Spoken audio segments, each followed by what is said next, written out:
Oh, ito na ba, i-upload ko na, wag ka na magalit.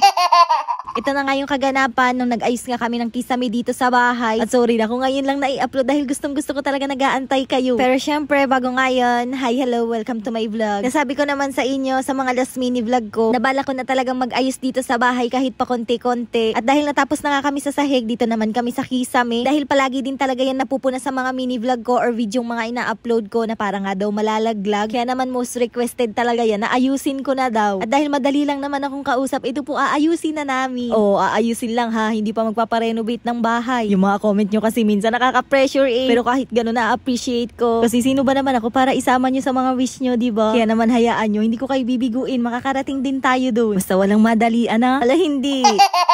O siya, ayan, bago pa nga magkatamaran nung araw na to, inumpisahan ko na talagang tanggalin yung mga alambre dyan sa itaas. Dahil kapag hindi ko yan inunahan, wala kaming magagawa. Pero grabe, alam nyo ba, nung nagkabit nga kami niyan, inabot din talaga kami ng kung anong oras. Siguro mga 10 kami ng gabi natapos. Pero nitong tatanggalin na nga namin, sus may wala pang 30 minutes, baklas na siya lahat ati. O diba, November 2 pa yung video, pero November 5 na ngayon.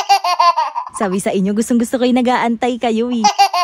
Pero kidding aside, yung ganito kasing trabaho, hindi talaga siya madali. Dahil syempre bago ako naging vlogger, nanay muna ako dito sa pamamahay namin. Anyways, ayan yung mga tinatanggal nga na alambre ng Papa J. Dinidirekta tupi ko na nga rin para nga hindi na makasundot or makasugat. Sa totoo lang nung ginawa namin to, ang Papa J lang talaga yung pagod na pagod. Dahil ako tagamando lang naman. Pag di pa nasunod yung gusto, magagalit. Pero para sa akin, mas okay na nga yung gano'n, na yung isa yung mag-iisip or utak, tapos yung isa naman yung gagalaw. Teamwork kumbaga. At sa totoo lang, wala talaga kaming kaalam-alam sa mga ganitong gawain. Kaya ako ano yung nakikita nyo dyan, pagpasensyahan nyo na hindi kami professional. Pero at least diba sinusubukan namin. Wala ayan, nakita nyo na kung ano yung itsura ng bahay. I mean nung bubong. Nung natanggal nga namin yan, parang lumaki bigla yung bahay. Pero kung hindi ka naman kasi maglalagay ng ganyan, grabe din yung init. Nung nag-upload nga ako ng konting clip sa pagtatanggal namin nito, marami din talaga ang nagsabi na medyo mataas nga daw pala tong bubong namin. Kaya perfect na perfect maglagay ng roof bed. At oo, tama kayo kasi yun din talaga yung pinakamatagal ko ng plano dito sa bahay. Pero hindi ko din naman yan minabadali. Kung kailan ipagkaloob, di salamat. Ang importante, masaya kami sa ginagawa namin ngayon. Dahil aminin, masarap din talaga sa puso na kahit papano umuusad kayo. Kaya sa mga hindi matahimik na kaluluwa dyan, ako wag kayong mag-alala, ipagdarasal ko kayo. Hala hindi.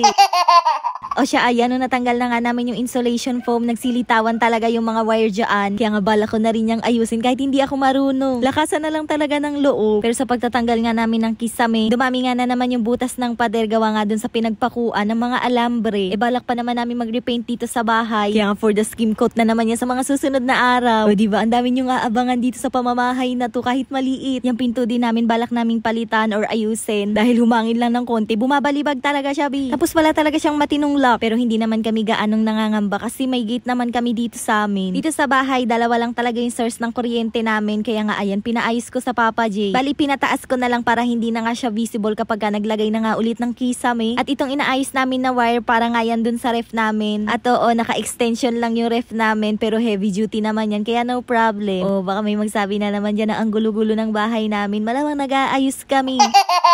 Pero pasensya na kung hanggang dito lang muna yung maipapakita ko sa inyo dahil ang haba na talaga ng video natin ngayon. Kaya naman alam nyo na may part 2 pa to, abangan.